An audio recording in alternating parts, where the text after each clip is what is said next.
Hello everyone, welcome back to Solving Standard. I'm Corbin Hostler and this is white-green aggro. This deck is pretty sweet, to be honest. I saw it won a PPTQ in my local town. Shout out to Max for that, but also it's been doing well online and I just wanted to give it a shot because it has some pretty sweet cards in it, to be honest. Like this one we're about to play here, Aggro Vanguard. I won't lie, this is one of the best 2-drops in Standard. You know, there's Snake, there's what have you, there's Aetherborn, but this card is very good. It attacks us at 3-1, it's indestructible. Opponent sure won't be fatal pushing it anytime soon, and, well, they might be baffling ending it. Fair enough. But we have another one, it turns out, and a Blossoming Defense to protect it. Oh, man. Scratch that. Probably just going to play this kitty instead. Alright, Aggro Vanguard, get in there. Cat, get in there now. We're going to untap, and we're going to have one of the best cards about this green-white aggro deck, Appeal to Authority. Until end of turn, target creature you control gets +X, where X is the number of creatures you control. Aftermath, tap down 2 creatures your opponents control, and your creatures gain Vigilance. So, that's pretty sweet. It's very good. So it's gonna make this thing quite large, it turns out. And it just costs 1 mana, so we can even have Blossoming Defense up here if we need it. I might as well do it here. It's certainly not gonna hurt. We'll go ahead and pump up this kitty here. And get on in there. So I'm going to attack with these. Now, if my opponent gives me any reason to do anything, which they don't, so we'll just get in the damage, and I'll probably just cycle the Scattered Groves at the end of the turn. But we have Blossoming Defense up if our opponent tries to remove one of our creatures. Aerial Responder is an interesting one. Don't see this very often in Standard, but it's certainly not... it is somewhat powerful. You know, Lifelink is pretty real. Oh, the Legion's Landing, huh? Alright, so... Fair enough. Opponent's got some life gain of their own going on here. And yeah, basically, because there's a Gifted Aetherborn against Lifelink Tribal over there. Alright, there's a Branch Walker for us. And a Servo Expedition. I always say Expedition. Servo Exhibition. Alright, so I think we play out the Branch Walker here, because if we draw a land, we can play the Exhibition. Alright, so I'm definitely going to put... Oh, some nice value as well. We get to put another Appeal to Authority in our graveyard.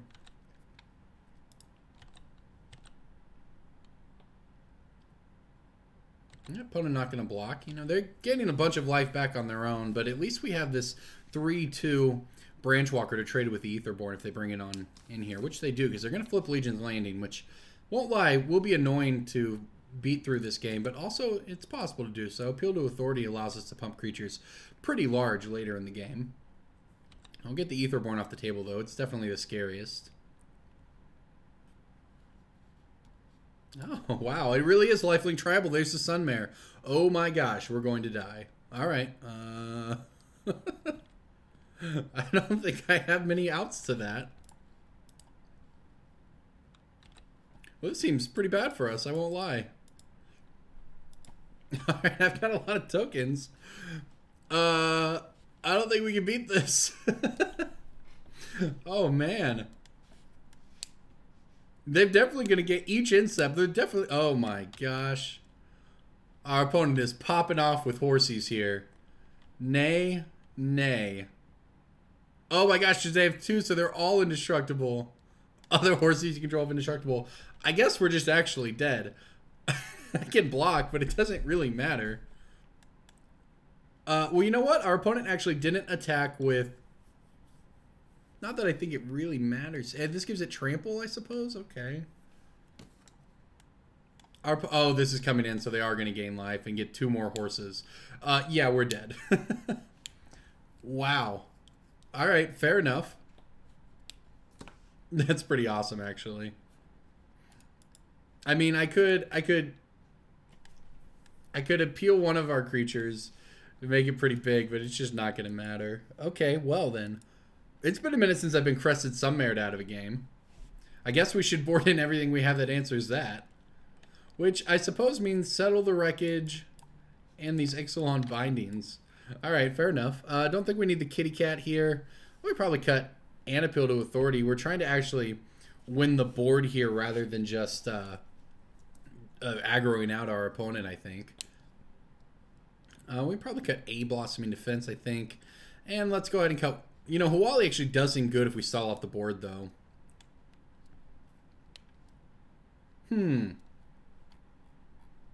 Not sure exactly what's correct. We can board out of Hawali, though, simply because there's going to be... We have so many 4-drops already. Alright, well, I won't be mulliganing this one. This hand's pretty decent, I think. We have a turn 1 Legion of Landing, turn 2 Adonto Vanguard. Do have to ping ourselves here, but it seems worth in this case. Legion's Landing will provide it right back.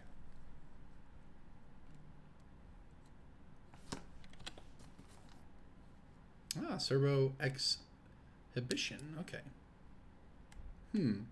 I guess we want to do that because we want to flip his Legion's Landing here. Yeah, I mean, again, worth paying the life from the Sheffet Dunes for sure, but now we can flip Legion's Landing on turn 3, which is actually pretty nice.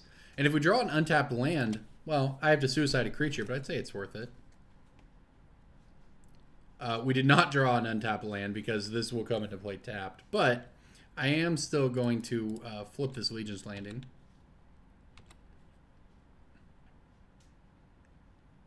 Sure.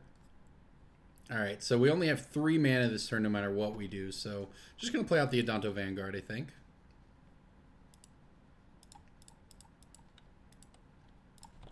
Interesting game, that's for sure. We have the Scattered Groves we can cycle if we need to.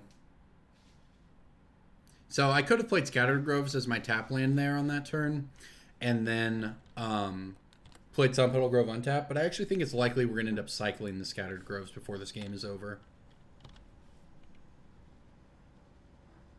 Another Legion's Landing, not bad. Okay, so I could pump a creature. That doesn't really seem worth it. I think I'm just going to play Ram's Expertise and get Legion's Landing off of it. So this is pretty good right here. You can see exactly what our deck is trying to do. Just like that, we have 6 creatures in play. So this Appeal to Authority is going to be very, very good. And we can tap down one of our opponent's creatures if we need to. 2 of them, as a matter of fact. We also have the Sheffet Dunes to grow the entire team. I won't lie, Tribal Lifegain is a little bit of a concern, but... Alright, here we go. So... Yeah, I guess I just go for this here. I can tap down both. I can get him for a big hit, actually, this turn. A really big hit.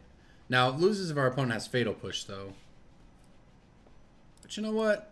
I like to live dangerously. We'll gain a bunch of life, so... I guess the one thing I can do is spread it out. I think gaining 7 life off this thing will be enough, so... That seems fine. Alright, let's get on in there with the team. Oop, get them all in there. Oh, whoops, I flipped it. Well, whatever. I guess it doesn't actually matter. Look at that, we almost one-shotted our opponent. Our opponent, just like that, is down to 1 life. So that's pretty good, I suppose. That was something right there. That's why you play this deck. The old +7.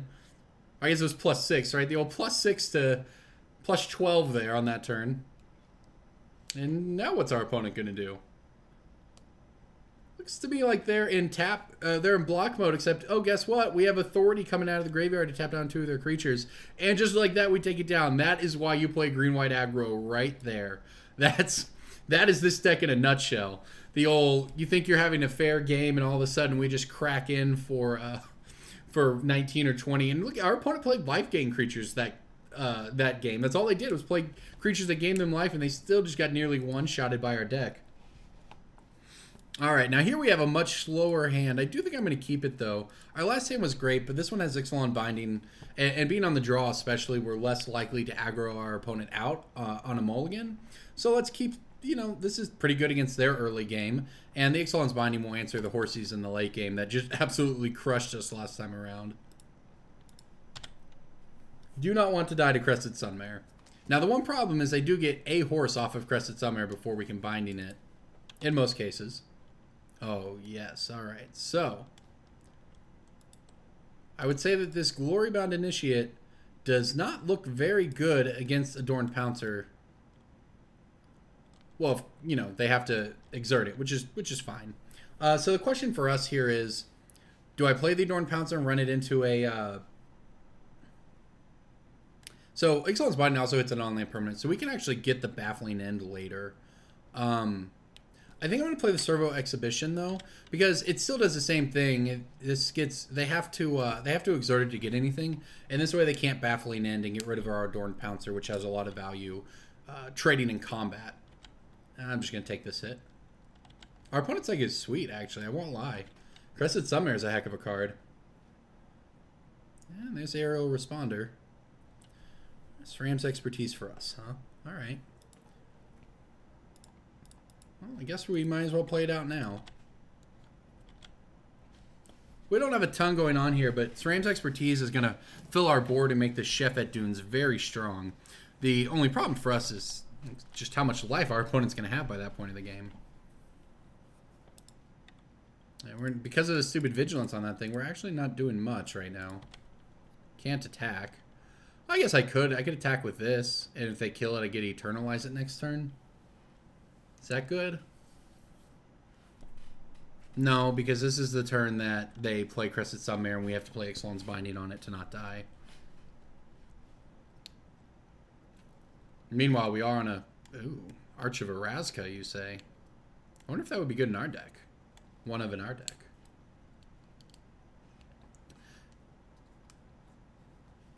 I think I have to chump block this thing this turn.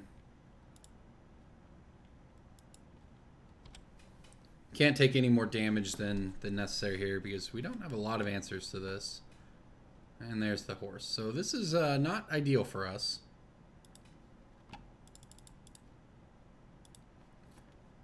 We're still doing okay here, but I would say we're not in the best of spots. We have to find an answer to Zero Responder, and unfortunately there aren't that many in our deck.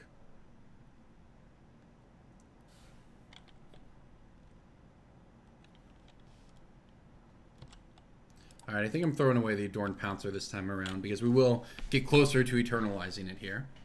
As long as our opponent doesn't play more flying creatures, we are set up decently to deal with things on the ground. Getting to play Jade Light Ranger, or SRAM's Expertise into Jade Light Ranger here.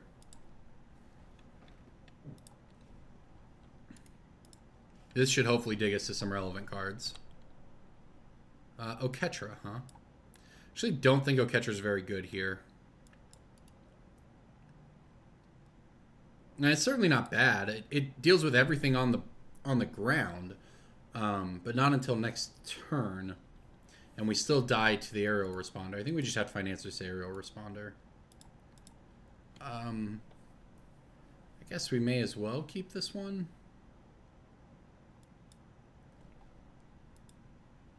Alright, there's our land. Oh man, our opponent has so much life here. Yeah, again, this game's just going to come down to whether or not we can not die to this Aerial Responder over the next 5 turns, I think. So our opponent does have the City's Blessing. Oh no. Well, that's... Yeah, alright. Well, this is fine. It's going to target Jade Light Ranger, and we're just going to Sun Petal Grove the Jade Light Ranger here. I'm sorry. We're going to use our Sun Petal Grove to cast Blossoming Defense on our Jade Light Ranger. So that will blank the Baffling End. Our opponent has 1 card in hand.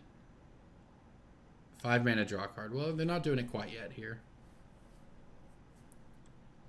Alright, gonna put 3 servos in front of this thing. I think we just have to try to win the board because we're basically just answering Aerial Responder away from having things stabilized for the most part. Another Gifted Aetherborn, okay. Jade Light Ranger is pretty good for us, is the thing. Oh, our opponent gets to see it. That's not fair. I will keep it on top, though. Alright, well, we still can't attack, but we do have an answer. I settle the record, probably just going to trade 1 for 1 with Aerial Responder. Not exactly in a favorable way, but I think that's pretty much what we have to do here. And I could have bottomed. I could have put it in the graveyard, but we don't have that many answers to it, and it's a sucky trade for us, but sometimes you just got to do what you got to do. Alright, so this thing does not have First Strike, right? It does not. Okay, so we'll trade there. We'll go 1, 2, 3, and Chump Block. I would say that things are not great for us here, but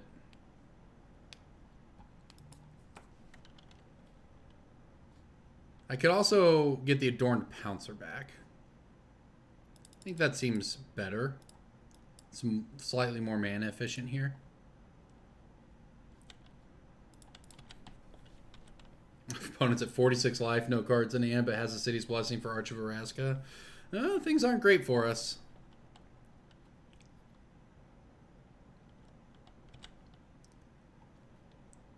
I could trade the Adorned Pouncer for the horse.